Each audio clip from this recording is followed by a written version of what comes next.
3부 예배 드리시는 저와 여러분들에게 오늘 말씀이 생명의 양식이 되기를 축복합니다. 일평생 이루어지는 약속의 말씀이 되기를 주 예수님의 이름으로 축복합니다. 아멘. 오늘 빌립보서 4장 13절부터 보았는데 지난주에 빌립보 4장 13절 말씀을 중심으로 말씀을 전했었습니다. 내게 능력 주신 자 안에서 내가 모든 것을 할 수 있느니라. 위대한 신앙 고백입니다.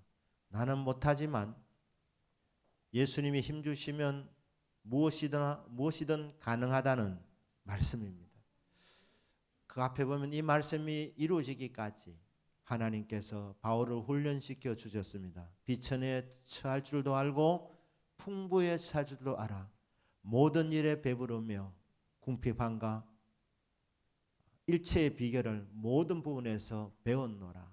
내공이 쌓였기 때문에 어떤 상황도 나갈 수 있는 그런 능력을 길러주시면서 담대하게 고백하게 된 내용이 앞으로 어떤 일이 닥친다 하더라도 나는 믿음으로 잘 헤쳐나갈 수 있다. 이 고백이 바로 내게 능력 주신 자 안에서 내가 모든 것을 할 수 있느니라는 고백입니다.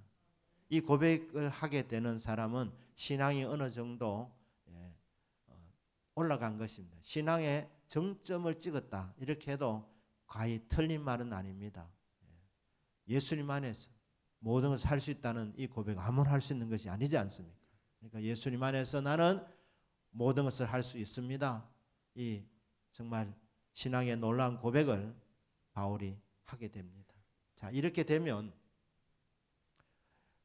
하나님은 이 믿음의 고백을 기쁘게 받으시는데 그 믿음대로 삶의 현장에서 펼쳐져야 되는 것 아닙니까? 이 위대한 고백을 했으면 이제 이후로부터는 바울에게 비단길이 열려야 합니다.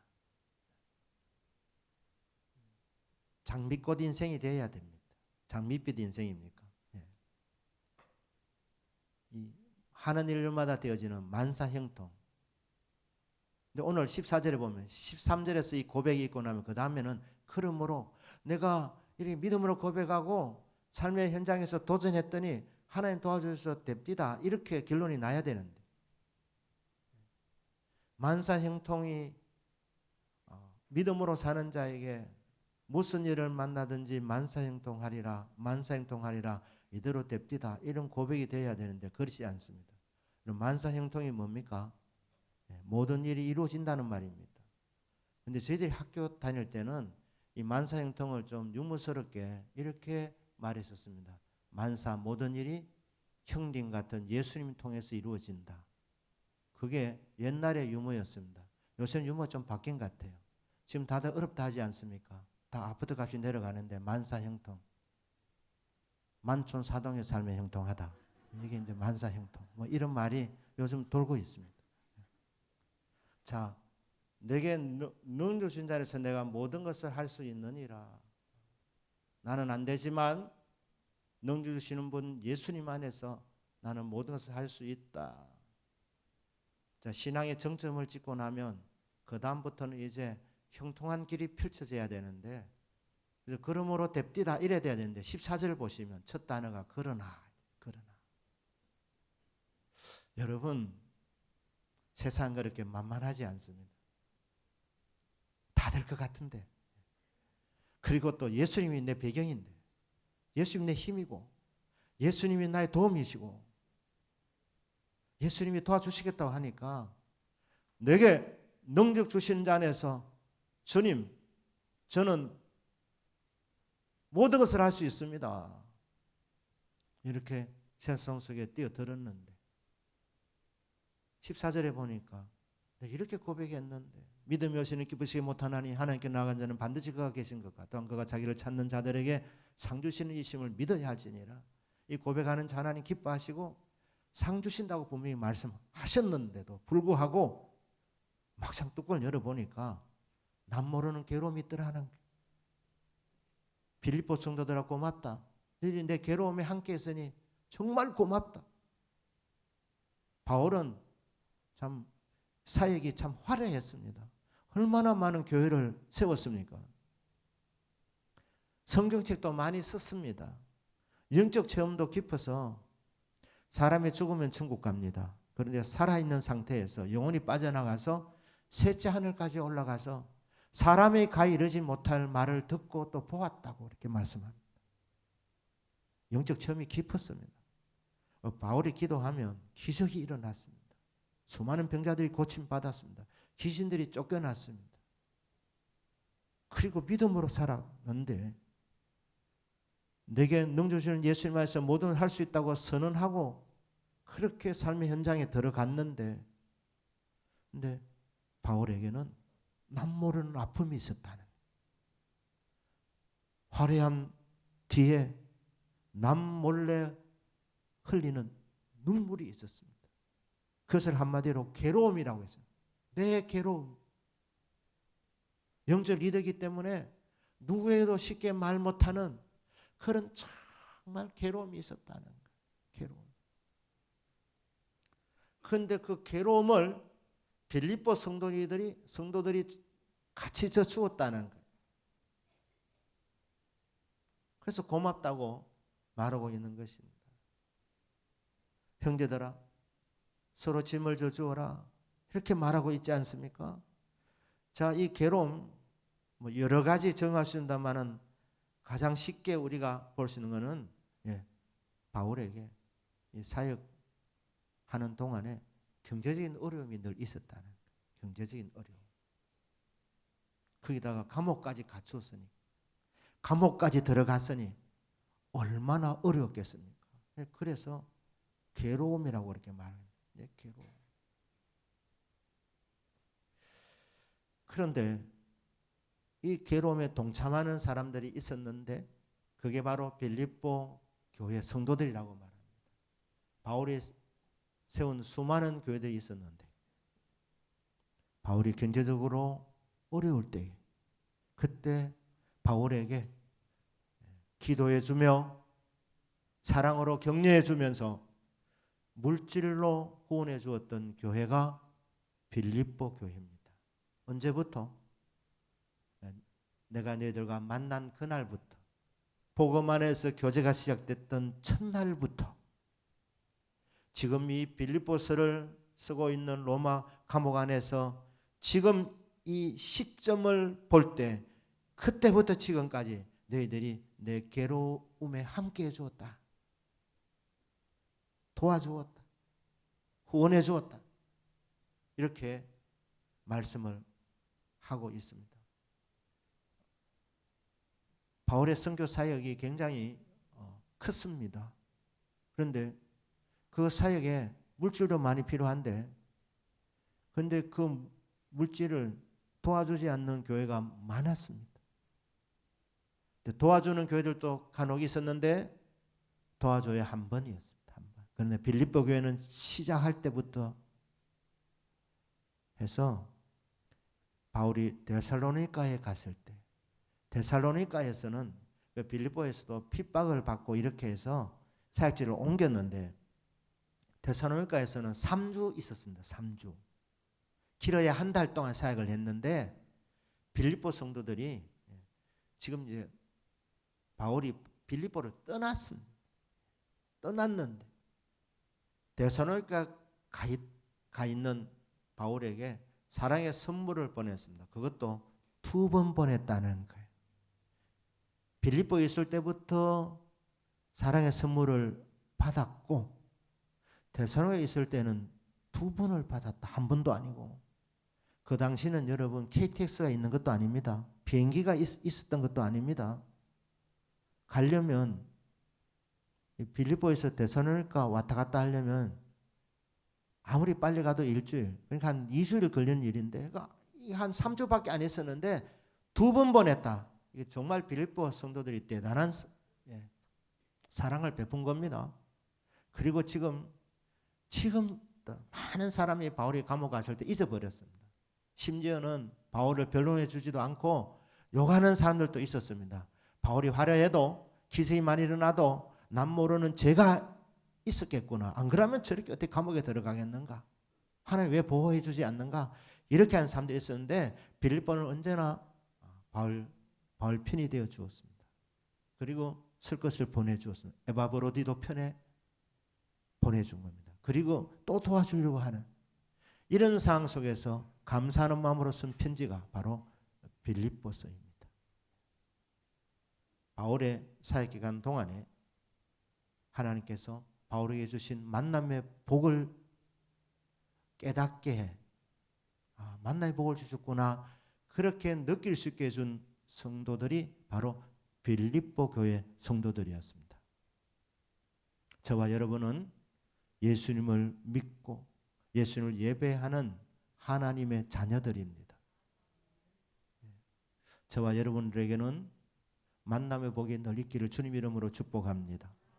성도는 좋은 교회들을 만나는 복. 일평생 여러분들이 사실 한 교회를 섬기면 제일 좋겠지만 직장에 의해 가지고 서울 간다든지 이럴 경우에 아주 여러분 일평생 동안 교회들 만남의 복이 있는 교회들이 되기를 주님 이름으로 축복합니다. 좋은 목사님들 만나는 복, 좋은 성도님들을 만나는 복, 그리고 교육자도 마찬가지입니다. 좋은 교육자도 좋은 교회를 만나는 복, 그리고 좋은 동력자들을 만나는 복, 그리고 좋은 성도들을 만나는 복. 이런 복이 만남의 복입니다. 성도에게 있어서 가장 큰 만남의 복은 교회를 통한 만남의 복이 아니겠습니까? 하나님께서 이 괴로움 속에 있는 바울에게 위로를 어떻게 주느냐? 빌립보 성도를 통해서 위로를 주는 것입니다. 진짜 고맙다. 이렇게 말하고 있는 것입니다.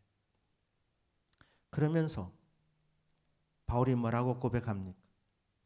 4장 19절입니다. 나의 하나님이 그리스도 예수 안에서 영광 가운데 그 풍성한 대로 너희 모든 쓸 것을 채우시리라. 자, 여기 보면 이 4장 19절을 한마디로 요약하면 오늘 설교 제목 여호와 이레입니다. 여호와 이레 채우시는 하나님, 공급하시는 하나님, 준비하시고 필요할 때에 채워주시는 놀라우신 하나님, 여호와 이레의 하나님입니다.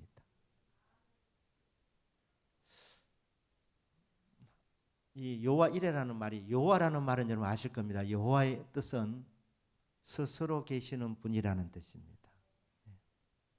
피조물이 아니십니다. 하나님 그냥 계시는 존재이십니다. 창조주이십니다. 시작도 없고 끝도 없기 때문에 영원하신 분이라는 뜻입니다. 그래서 스스로 계시는 분, 영원하신 분, 약속하시면 반드시 지키는 신실하신 분, 이게 여호와라는 이름의 뜻에 함축되어져 있습니다. 그리고 일이라는 말이 준비한다는 뜻인데 일이라는 말, 이 라라는 말이 기본어인데 그게 뭐냐면 본다는 뜻입니다. 본다. 하나님은 여호와 하나님은 우리를 주목하고 계십니다. 뭐 도울 것이 없나? 어려움에 처한 것은 없는지? 졸지도 아니하시고 주무시지도 아니하시는 여호와 하나님, 하루 24시간 나를, 여러분을 사랑의 눈으로 주목하고 계십니다. 한눈 팔지 않으십니다. 여러분 한 사람 한 사람에게 집중하고 계십니다. 그리고 필요한 것이 보이면 그 필요를 아시고 말하지 않아도 표현하지 않아도 주님이 먼저 보시고 판단하시고 그리고 필요한 것을 공급해 주시는 여호와 이레의 하나님, 채워주시려고 도와주시려고 살피시는 헤아리시는 하나님, 보시는 하나님.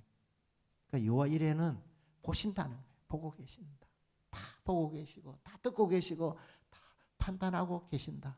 그리고 주님이 보시고 필요한 것 그러면 주님께서 공급해 주신다.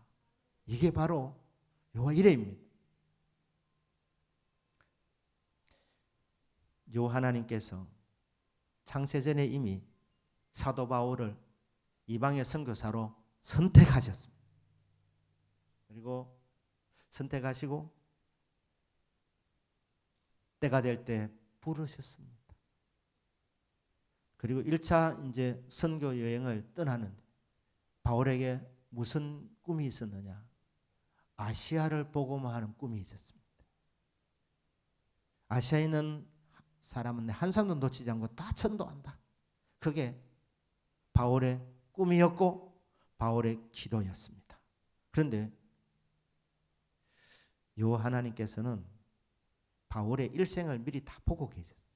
다 알고 계셨습니다. 바울의 사역이 아시아에서 갇히기를 원치 아니하셨습니다. 바울의 사역은 더 크기를 원하셨습니다. 그래서 2차 선교를 시작할 때도 아시아에서 계속 이제 뭐 선교 잘 되니까 그렇게 이제 하는데 성령께서 마게도냐를 건너와서 우리를 도우라는 한 사람을 보게 하십니다. 그게 성령의 인도하심을 그렇게 보고 건너가는데 그 바다를 건너서 첫 번째 들어간 곳이 바로 빌립보였습니다. 빌립보. 그러니까 하나님께서 이 사도 바울에게 앞으로 사도 바울이 해야 될 일을 다 알고 계시는 주님께서 보시고 빌립보로 보내신 겁니다. 왜냐하면 그곳에서 만남의 복을 주시려 바울의 사역을 멋지게 하도록 하기 위해서 주님께서 빌립보로 보낸 겁니다. 그곳에 이제 기도하는 여인들이 강가에서 기도하고 있는데 바울이 기도하러 가다가 이 여인들을 만납니다. 그 여인 중에 루디아라는 여인이 있었습니다. 이 루디아는 자색 옷감 장사였습니다. 그 당시는 옷에 물들이는 기술이 아주 좋지 못했습니다. 이 자색으로 물들여 가지고 이 파는 것은 굉장히 고가의 옷이 되었습니다. 그러니까 쉽게 말하면 비단 장사였습니다. 루디아 남편은 미스터 왕이었겠죠.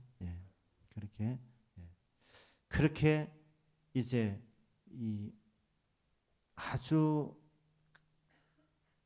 값이 비싼 이 옷을 팔아 돈을 벌었던 이 재력이 있는 이 루디아를 하나님께서 바울에게 붙여준 겁니다.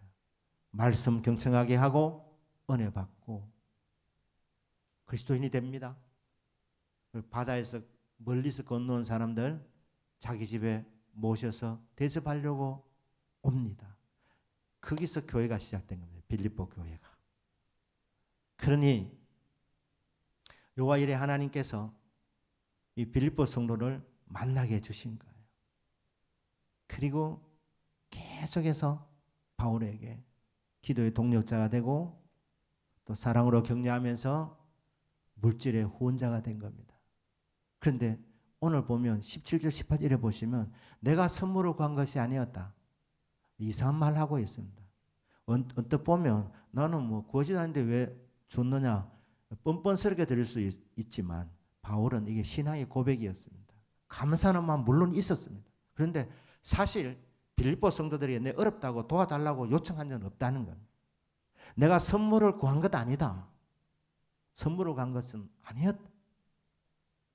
그런데 하나님께서 빌립보 성도들의 마음을 움직여서 바울이 정말 괴로울 때, 바울이 정말 힘들 때, 경제적으로 어려울 때, 그때 아무도 도와주지 않는데 빌립보 성도들은 기쁜 마음으로 후원했다는 겁니다.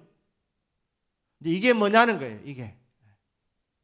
이게 바울의 믿음입니다. 너희들이 복을 받겠구나. 나 이 선물로 간 것이 아닌데 나는 너희들을 위해서 기도한다. 너희들에게 이것이 유익이 되는 것이기 때문에 너희들이 풍성한 열매 맺기를 원한다. 그러면서 19절에 나의 하나님 그리스도 예수 안에서 영광 가운데 그 풍산대로 너희 모든 쓸 것을 채우시리라. 이게 채우시리라 확신이기도 하고 동시에 바울의 기도입니다. 그래서 어떤 번역에는 이걸 기도로 번역하기도 합니다. 내가 섬기는 하나님이, 좋으신 하나님이 영광 가운데 풍산대로 예수 그리스도 안에서 너희 모든 쓸 것을 채워주시기를 내가 축복하노라. 내가 기도하노라. 하나님이여, 제가 관 것도 아닌데 사랑의 선물을 보냈습니다. 저들을 채워주십시오.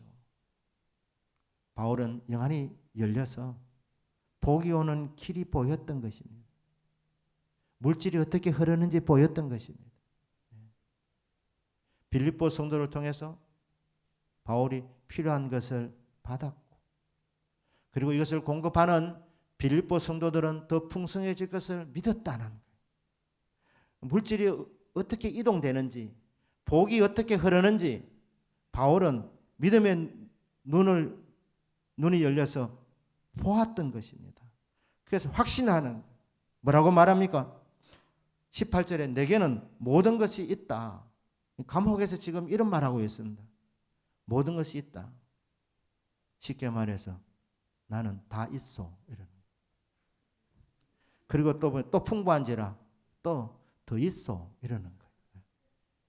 그러면서 에바브로디도 편에 너희가 준 것을 받음으로 내가 풍족하니 나도 풍족하고, 그리고 이것은 받으실 만한 향기로운 재물이요 하나님을 기쁘시게 한 것이라.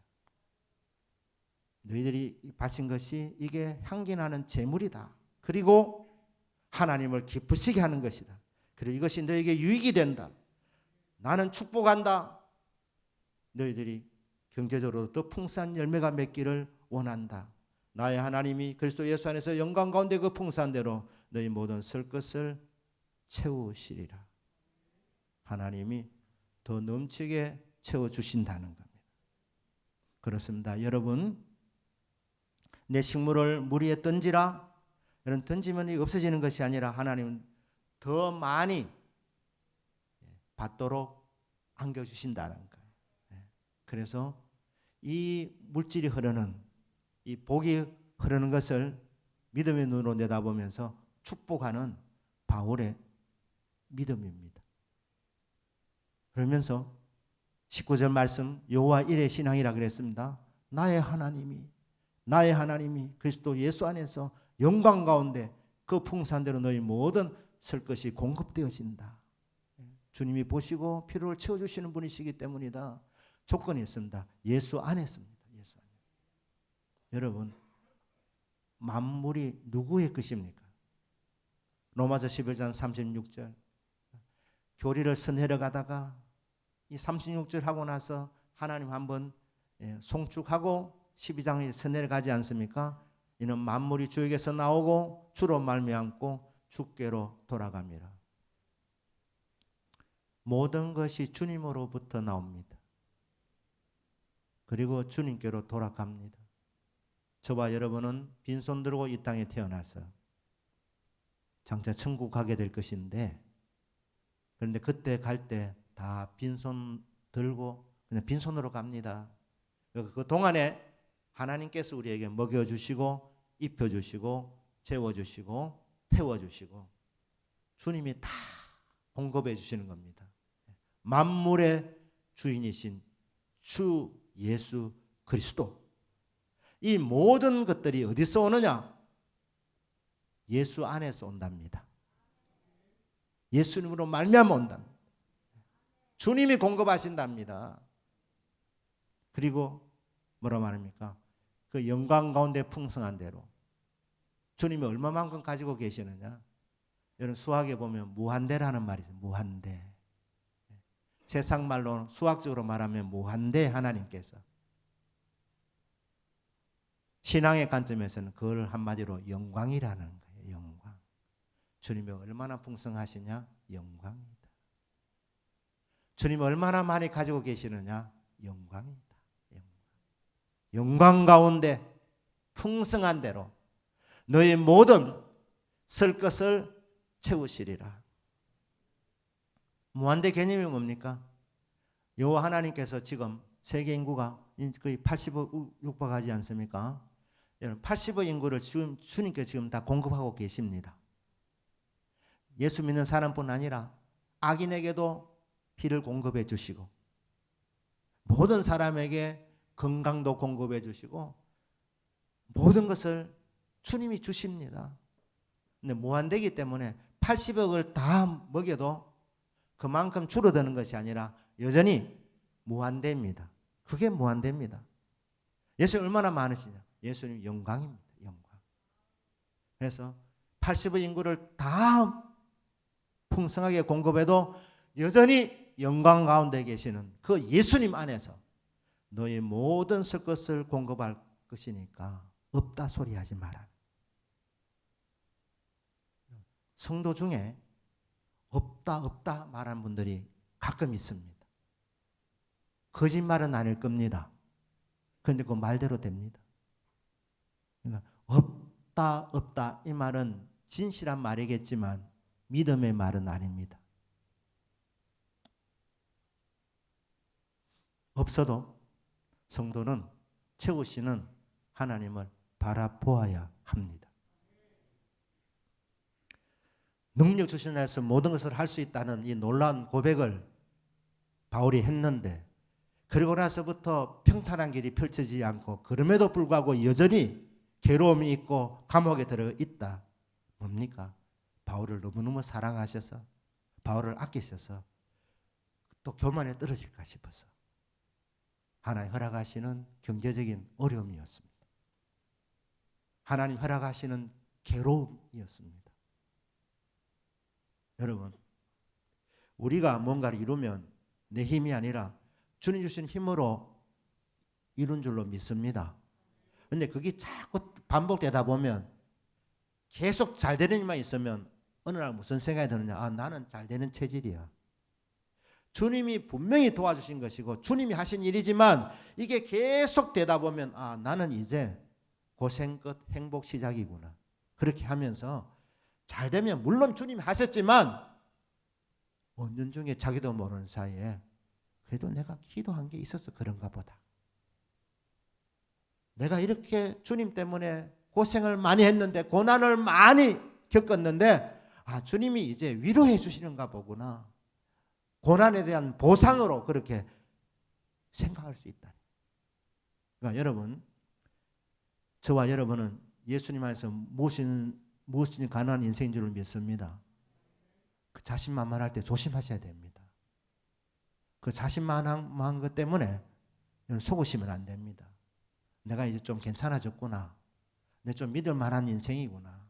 내가 이제 연단을 많이 받고 내공이 쌓였으니까 이제는 뭐 별로 이제 교만해지겠나. 다 주님 하신다고 그렇게 내 기본으로 깔고 있는데 그렇게 생각하면서 자신만만해지는 순간에 선줄로 생각한 자는 넘어질까 조심해라.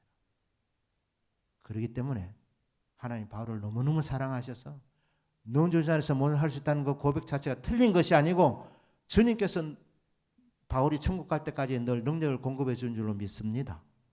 하지만 그것만 있으면 안 되는 겁니다. 뭡니까? 여호와 일에 신앙이 있어야 되는 거예요.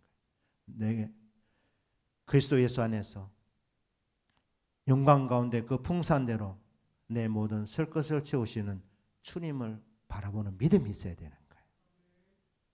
내가 할 수 있지만 내가 계속 하다 보면 그것도 내가 아니고 내 안에 계시는 주님이 하시는 것이지만 그래 하다 보면 자꾸 인간이 드러날 수 있습니다.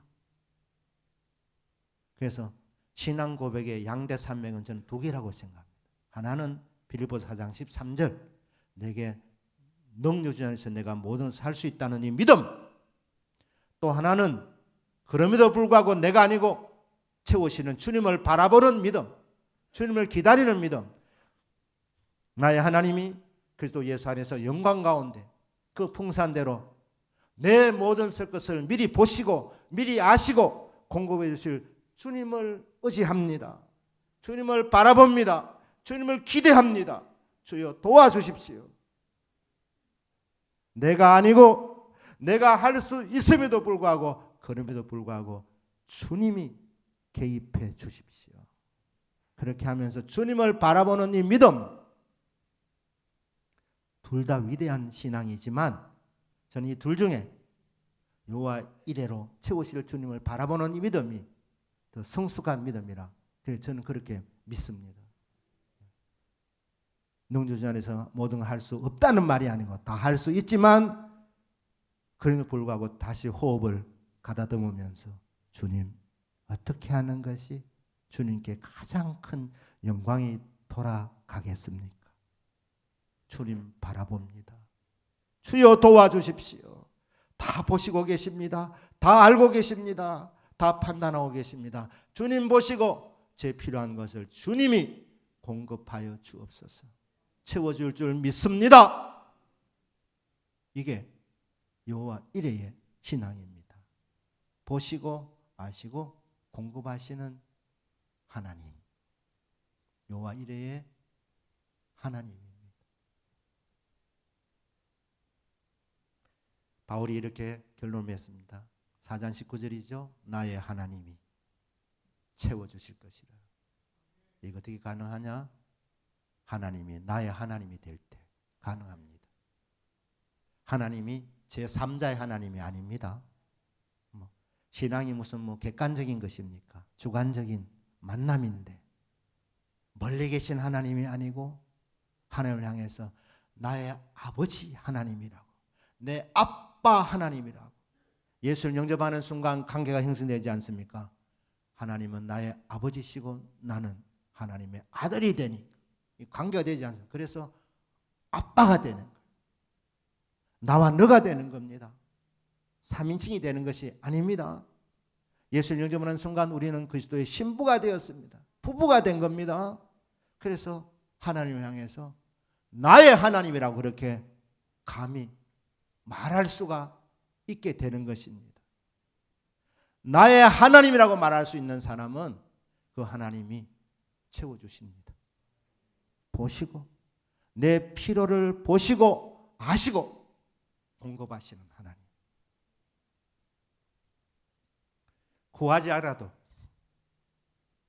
찾지 않아도 사랑의 눈으로 살펴보시는 주님께서 보시고 내 필요를 채워주시는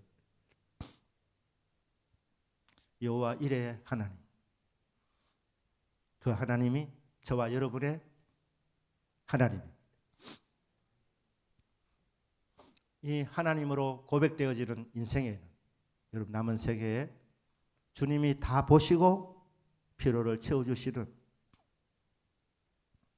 신실하신 주님의 인도하심이 있습니다. 여호와는 나의 목자시니 내게 부족함이 없으리로다. 양이 무엇이 필요한지 목마를 때 내 앞에서 반석을 쳐주셔서 마시라고 해주시는 여호와 이레의 하나님. 배고플 때 풍성한 꼴로 인도해 주셔서 먹게 하시는 여호와 이레의 하나님. 그 하나님이 하나님을 향해서 내 아빠라고 내 하나님이라고 부르짖는 자들에게는 바울뿐 아니라 모두에게 동일한 은혜가 임한다는 것입니다. 왜냐하면 하나님은 신실하시기 때문입니다. 여호와 하나님을 나의 하나님으로 고백하고 사는 저와 여러분의 남은 생애 가운데 우리 필요한 것을 보시고 채워주시는 하나님의 사랑의 손길을 천국 갈 때까지 날마다 경험하며 살아가는 저와 여러분 되기를 주 예수님의 이름으로 축복합니다. 아멘. 기도하겠습니다.